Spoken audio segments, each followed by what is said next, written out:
Hello everyone, আসসালামু আলাইকুম। আবারও চলে এলাম নতুন একটি ব্লগ নিয়ে। আজকে আপনাদের সাথে শেয়ার করব কোথায় গিয়েছিলাম আদিবা আনায়াকে নিয়ে। আদিবার পরীক্ষা শেষ, তার বাবা এসেছে, তাই সে বায়না ধরেছে কোথাও ঘুরতে যাবে। এই তো আমরা সবাই রেডি হয়ে চলে যাইতেছিলাম। আমাদের যাওয়ার মতো জায়গা দুইটা, একটা হচ্ছে এগ্রিভার্সিটি আর একটা হচ্ছে আমাদের জয়নুল আবেদিন পার্ক। এই যে এখানে খেলাধুলা করতেছিল বাচ্চারা এবং আনায়া তো সবার পরিচিত, তাদের সাথে একটু খেলতে চাইছিল। এই যে আমার টুকটুকি, আমরা চলে যাইতেছিলাম আমাদের সবচেয়ে সুন্দর একটি জায়গা। এই জায়গা দিয়ে উপর দিয়ে ট্রেন এবং নিচ দিয়ে ট্রেন যায়। খুবই সুন্দর একটি জায়গা ময়মনসিংহ শহরের মাঝে। জায়গাটা আমার খুবই ভাল লাগে, বিশেষ করে বিকাল দিকে এই জায়গাটা এত সুন্দর সবুজের মাঝে খুবই সুন্দর লাগে। যাই হোক, বলতে বলতে চলে এলাম পার্কের কাছাকাছি। ওই দিকে তো আনা একটু একটু করে ঘুম সে ঘুমিয়ে যাচ্ছিল। তারপর কি সে একদম ঘুমিয়ে গেছে। পার্কে দুইটা মেলা হচ্ছিল, একটা হচ্ছে বৃক্ষ মেলা আর একটা হচ্ছিল বাণিজ্য মেলা। প্রথমে চলে গেলাম বৃক্ষ মেলায়। বৃক্ষ মেলা তো আমার অনেক প্রিয়, কারণ হচ্ছে এখানে এত সুন্দর সুন্দর ফুল গাছ থাকে। কিন্তু আজকে অনেক ফুল গাছ কেনার ইচ্ছা ছিল, কিন্তু আসলে আনায়া ঘুমিয়ে গিয়েছিল এবং নিয়ে আসা একটা সমস্যা ছিল, তাই ভাবলাম আজকে নিব না। আজকে একটু দেখে গেলাম এখানে কি সুন্দর সুন্দর ফুল। আমগুলা খুবই বড় বড় ছিল, এত সুন্দর ছিল, প্রত্যেকটা গাছ খুবই সুন্দর ছিল। বিশেষ করে আমি বেলি ফুল গাছ নেওয়ার জন্য এসেছিলাম, কিন্তু ভাবলাম যে ঠিক আছে, যেহেতু আজকে আদিবাকে আনায়াকে নিয়ে আসছিলাম, একটু দেখে তারপরে ইনশাল্লাহ একা একা এসে একদিন সব গাছ নিয়ে যাব। যাই হোক, এত সুন্দর লাগতেছিল পরিবেশটা। আর একটা ফল খুবই সুন্দর, এই যেটা ছিল বকুল বনসাই। যাই হোক, সব কিছু মিলে একটু একটু করে দেখতেছিলাম। আমার তো খুবই ভালো লাগতেছিল, বিশেষ করে এই গাছের ফুল ফুটাটা অনেক সুন্দর ছিল। কাঠগোলাপ এটা এত সুন্দর। যাই হোক, এখন একটু ঘোরাঘুরি করার শেষ করে চলে গেলাম ফুচকা খাওয়ার জন্য। ওইদিকে তো এই যে আনায়া ঘুমাইতেছিল, তার তো কোনো নাই, মানে কি বলবো, বিকাল টাইম ছিল, কিন্তু সে ঘুমিয়ে গিয়েছিল। কোনো খেলাধুলা কোনো কিছু করতে পারলো না, আনায়া কিছু দেখতে পেলো না। এদিকে নাগরদোলা চড়ার জন্য আদিবা তো একদম পাগল হয়ে গিয়েছিল। এটা ছিল রাকিব মামার ফুচকা, এটা অনেক মজা হয়, বিশেষ করে টকটা। আদিবা আরেকদিনও খেয়েছিল, তাই বললো যে এখানে এসে ফুচকাটা খাবে, ছোট ফুচকা।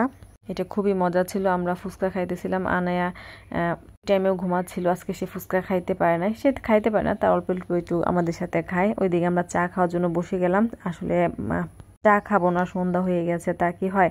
এই যে আমরা নদীর পাড়ে বসে বসে চা খাইতেছিলাম। প্রতি সময় আসলে দেখা যায় যে আমরা এখানে চা খেয়ে তারপরে যাই ওইদিকে বাণিজ্য মেলা। আসলে রাত্রেবেলা বাণিজ্য মেলায় যাইতে আমার খুবই ভালো লাগে, কারণ ঝলমলে আলো দেখতে খুবই ভালো লাগে। এই জন্য এই যে আদিবা আনায়াকে নিয়ে চলে যাইতেছিলাম। আনায়া এবং আদিবা তো অনেক খুশি, বাবা পেলে যেমন খুশি আর কিছু লাগে না তাদের বাবা হলে। এই যে দুইটা মেয়ে অনেক খুশি। এদিকে আমি দাঁড়িয়ে দাঁড়িয়ে একটু করে ভিডিও করতেছিলাম, এত সুন্দর লাগতেছিল। এদিকে এত আলো ঝলমলে, এগুলা দেখে তো আনায়া অনেক অনেক খুশি হয়ে গিয়েছিল। সে সন্ধ্যা হয়ে গেছিল, সে উঠে গিয়েছিল।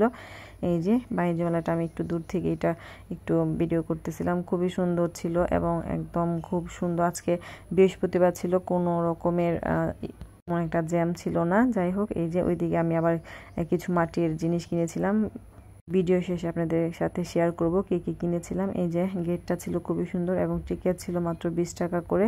এই যে এইটা তো প্রথমে ঢোকার পর আনায়া দেখায়, মানে দেখে এত খুশি হয়েছে, সে তো এটা নিয়েই যাবে। সেইখান থেকে একটু নড়াচড়া করতেছিল না, বারবার এটার কাছে যাইতেছিল। ওইদিকে তার পাপা চলে যাইতেছিল, সে দৌড় দিয়ে তার পাপা এবং বোনের কাছে চলে গেল। এইটা ছিল অসম্ভব সুন্দর।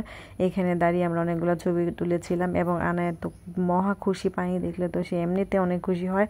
এই যে সে তো অনেক খুশি ছিল। ভাবলাম যে একটু একটু করে ঘুরে ঘুরে দেখে তারপর কিছু না কিছু কিনবো। এই যে আনায়া তার বাবার হাত ধরে চলে যাইতেছিল।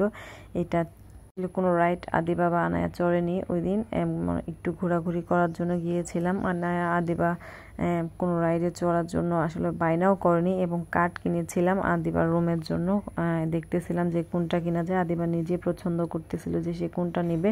আসলে কার্ডগুলা খুবই সুন্দর ছিল, মন চাইতেছিল যে একে একে সবগুলাই নিয়ে নিই, কিন্তু তা তো অসম্ভব না। কিন্তু কোনটা নিয়েছিলাম ভিডিও শেষে আপনাদের সাথে দেখিয়ে দিব। এই যে আইতুল কুরসি আমি খুঁজতেছিলাম, একটা মন মতো পাইনি, তাই নিয়ে নিই। এখান থেকে কিছু জিনিস নিয়েছিলাম আনায়ার জন্য, আদিবার জন্য। আনায়া তো না, আদিবার জন্য। এখান থেকে আমার ভাইস্তার জন্য একটা খেলনা কিনলাম, সে একটু অসুস্থ ছিল তার জন্য। এই যে এইদিকে আবার আদিবা একটা ঘড়ি কিনেছিল, তার বাবা তাকে ঘড়িটা পরিয়ে দিতেছিল। মানে মেয়ে তো আমার অনেক খুশি, মন মতো সব জিনিস কিনে। এইদিকে এসে যে আদিবা এবং আনায়া আবার এই বাবুল দেখে অনেক খুশি হয়ে গেছিলো। একটা টুনটুনি এখানেও খেলা করতেছিল। যাই হোক, আমরা বেরিয়ে গেলাম। বাণিজ্য মেলাটা খুবই সুন্দর ছিল, একদম তেমন কোনো ভিড়ই ছিল না। এই যে এদিকে বেরিয়ে গেলাম। বেরিয়ে সোজা চলে এলাম নতুন বাজার মোহাম্মদকে দেখার জন্য। মোহাম্মদ আসলে নতুন বাজার ছিল, তার পরীক্ষা চলতেছিল, তার মাঝে হঠাৎ তার ব্যথা শুরু হয়ে গিয়েছিল, শুনে আর থাকতে পারলাম না, চলে গেলাম মোহাম্মদকে দেখার জন্য। ভাই বোন তো একসাথে পেয়ে তারা খুবই খুশি, আনায়া তো অনেক খুশি। মোহাম্মদ তো ফুপ্পি পিস্তল নিয়ে আসছে, সে তো অনেক খুশি, ফোন করে বলেছিল যে ফুপ্পি আমার জন্য মেলা থেকে একটা খেলনার পিস্তল নিয়ে আসবে। মোহাম্মদ একটু অসুস্থ ছিল, এই যে তাই তেমন একটা সে আসেনি। তাছাড়া তার ভিডিওগুলো কিন্তু আপনারা সবসময় দেখেছেন, খুব হাসি খুশি থাকে। যাই হোক, সবাই দোয়া করবেন আমাদের বাচ্চাদের জন্য। আমাদের বাসা থেকে আমরা চা নাস্তা খেয়ে চলে এলাম বাসায়। এসে যে এগুলা কিনেছিলাম আদিবার রুমের জন্য, আদিবা নিজেই পছন্দ করে কিনেছিল। এইগুলা সব ছিল আদিবার জন্য, সে নিজেই কিনেছিল, খুবই সুন্দর ছিল এবং সে তো অনেক খুশি। এবং আমার জিনিসগুলো হচ্ছে সবচেয়ে সুন্দর। এই যে মাটির একটা বলের মতো কিনেছিলাম, আর একটা এইটা আমার খুবই পছন্দের জিনিস, রান্নাঘরে কাজ করতে আমি খুবই স্বাচ্ছন্দ্য বোধ করি। এটা ভালো লাগলে অবশ্যই সবাই লাইক কমেন্ট করবেন। ধন্যবাদ সবাইকে, আল্লাহ।